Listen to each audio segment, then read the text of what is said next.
नमस्कार. मी प्राध्यापिका मेधा दाते. लेखक क्रमांक 188, 6 जुलै. आषाढस्य प्रथमदिने. कालिदास या महान साहित्यकाचा आज स्मृतिदिन.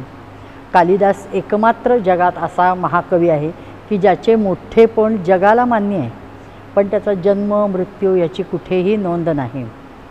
म्हणून त्याच्या उत्तम कर्मातील दिनविशेषानुसार हा दिन कालिदास दिन म्हणून साजरा केला जातो. अर्थात आषाढाच्या पहिल्या मेघाला उद्देशून त्यांनी केलेल्या मेघदूत या महाकाव्यावरून सर्वानुमते हे गृहीत धरून निश्चित करण्यात आलेले आहे. त्यांच्या सर्वच श्रेष्ठ वाङ्मयात वारंवार वेदांच्या 10 आज्ञांचा संदर्भ आहे. रघुवंश हे त्यांचे श्रेष्ठ महाकाव्य. हे एक सूर्यवंशीय राजघराणे. त्याचे रंग, रूप, गुण, उद्यमशीलता, पराक्रम सर्व वाखाणण्यासारखे असते. त्यात राजा दिलीप हे रघुराजाचे वडील. राजा दिलीप आणि राणी सुलक्षणा हे म्हणजे खूप आनंदात असतात. फक्त त्यांना एक खंत असते, ती म्हणजे संतान नाही. आज जसे आपल्याकडे डॉक्टरकडे वगैरे जातात तसं त्या काळी कुलगुरूंकडे जायचे. तसं त्यानुसार ते आपले प्रथेनुसार तत्कालीन कुलगुरू वशिष्ठांकडे जातात. हालचाल चौकशी सगळ्या झाल्यावर ते सांगतात की आम्ही निस्संतान का, कारण काय आमच्या निस्संतानत्वाचं. तर जे वशिष्ठ असतात ते 2 मिनटं ध्यानात बसतात आणि मग त्यांना सांगतात की अरे स्वर्गात तू इंद्राला भेटायला गेला होतास, त्यावेळी येताना राणी सुलक्षणाचा ऋतुकाल संपत आला म्हणून तू घाईने निघून आलास. पण तेव्हा तिथेच कल्पवृक्षाखाली कामधेनू बसलेली होती. तिच्याकडे साधा तू कटाक्षसुद्धा टाकला नाहीस म्हणून ती नाराज झाली आणि तिने तुला शाप दिला आहे की माझ्या संतानाची सेवा केल्याशिवाय तुला संतान होणार नाही. आणि माझ्याकडे असणारी ही जी नंदिनी गाय आहे ती तिचीच संतान आहे. तुझी इच्छा असेल तर तू तिची सेवा करू शकतोस.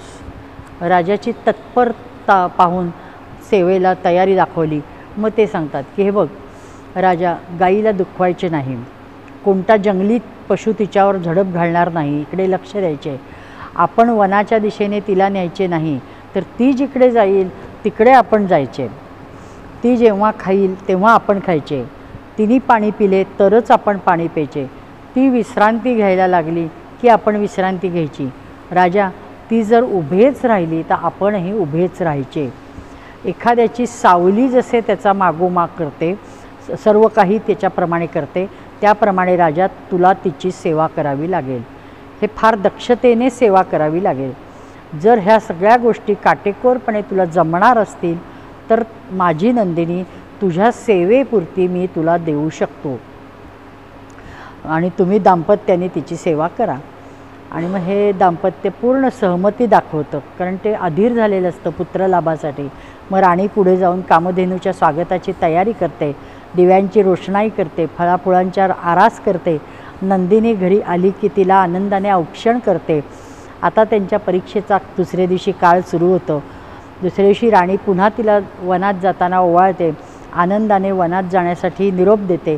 कुलगुरू वशिष्ठांच्या आज्ञेप्रमाणे राजा दिवसभर डोळ्यात तेल घालून गोसेवा करतो. संध्याकाळी ती परत फिरली की तिच्या मागे घरी येतो.